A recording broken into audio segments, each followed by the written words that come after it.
Hey, I'm glad you're here today because I wanted to share with you about the why of coming off psych meds. And this isn't necessarily my answer for you, but helping you find out your why of why come off psychiatric medication. So if you're someone wondering if you should taper off your meds, and you want to learn more about what that looks like, and you're contemplating making that change, please stay tuned because I would love to share with you some of what I've learned.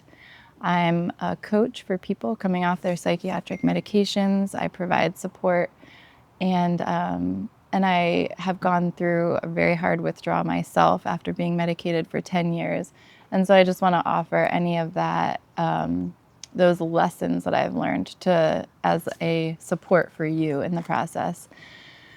So I think it's so important when deciding about medication and like if you should taper off, I think it's so important to know your why because it is not easy and it is harder than what is presented in the mainstream. So if you go to your doctor, your local doctor, and you're like, I would like to taper off my psychiatric medication, can you please help me figure out a taper? They will probably not at all mention the number of side effects or symptoms that you could potentially have when coming off. Now, that's not to say some people don't have many effects when they're coming off. There are some people who get off and don't have a lot of symptoms, but there are a large number of us who do have symptoms and do have very harsh and severe symptoms.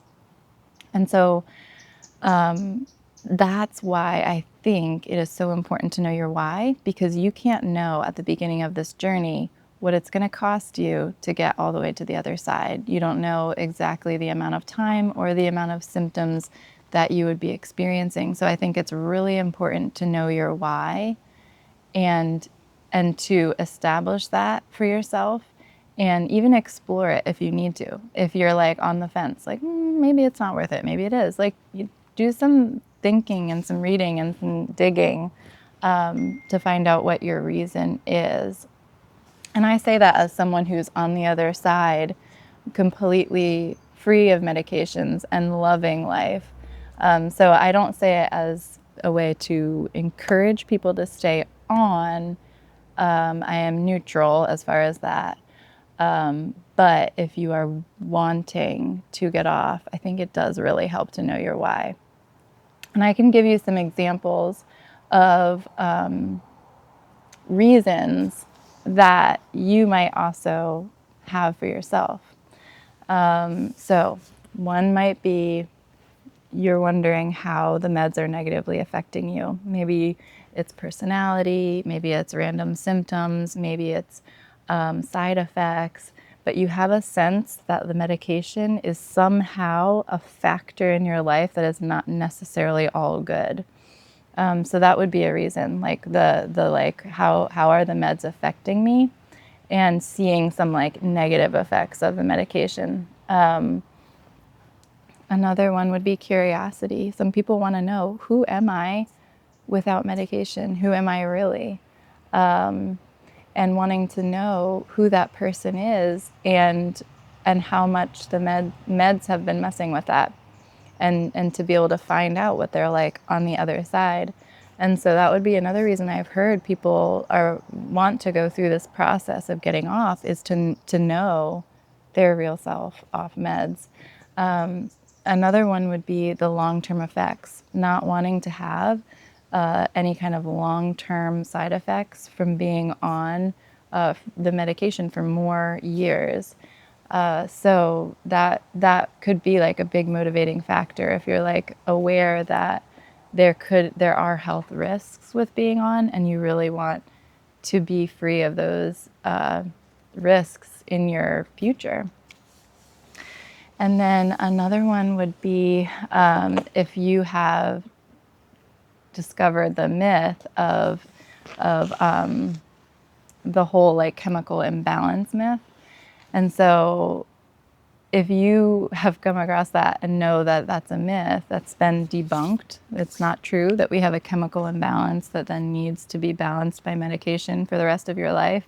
That's actually like just a scientific fallacy, and it was an invention for pharmaceutical companies to promote medications.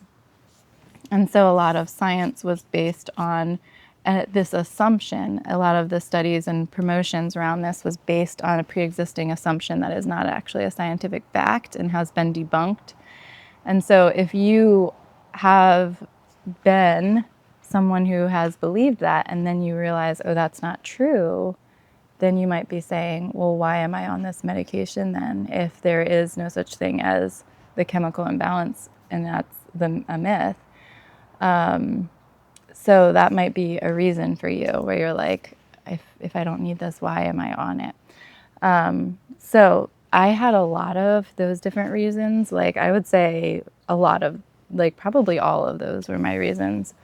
And so if you find yourself in a place where you're like, I know my why, I just need to know my how. Like just evaluate the reasons, do your homework to understand how these affect you, and come up with your why, and that will help you to weather the storms of the how to get off the meds.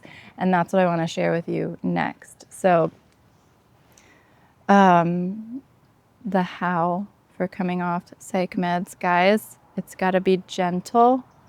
And it's got to be slow, because what your doctor would say when you go to your GP or your psychiatrist is they're going to give you a taper that's maybe a month or 6 weeks, and they'll say half it, half it, half it, and half it.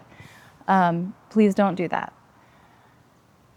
That is not a safe taper that will protect you from all the possible symptoms and an acute withdrawal experience. I didn't know that, and many people don't know that. And so I just want you to know that on the front end. If you know your why and you're wondering the how, the mainstream medical advice is not the safe way off your psychiatric medication. The safe way off that helps you avoid maximum symptoms and maximum life effects and life interruptions would be a hyperbolic taper. And so I will put in this video description, there will be links. I'm going to share with you the information.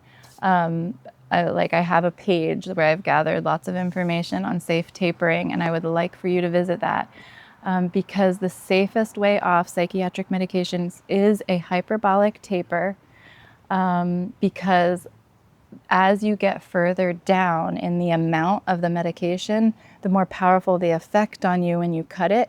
And so really you should be cutting smaller amounts as you get closer to zero. And so there are charts for how to do this. There's calculators, all kinds of resources. I want to connect you with those. But basically you want to have minimal symptoms by having smaller cuts over a longer period, because it gives your body a chance to heal and restore from that dependency, that amount of dependency you had on the drug. And so it will help reduce your symptoms and reduce the severity of the withdrawal experience. There's no like guarantees or promises, but it helps reduce the effects and reduce the dangers by taking it slow to get yourself off over a longer period of time. And so it's recommended that you do 10% reduction every 4 to 6 weeks. So whatever you took last, use a calculator, 10%, you knock that off, and that's what you take. And then you wait, and you'll have some symptoms come, you may or may not, and then you track those symptoms. And so it's recommended you wait several, like 4 days or more is usually when you may start seeing some symptoms from the drop. You weather those symptoms, you have support to weather those symptoms, and then you stabilize.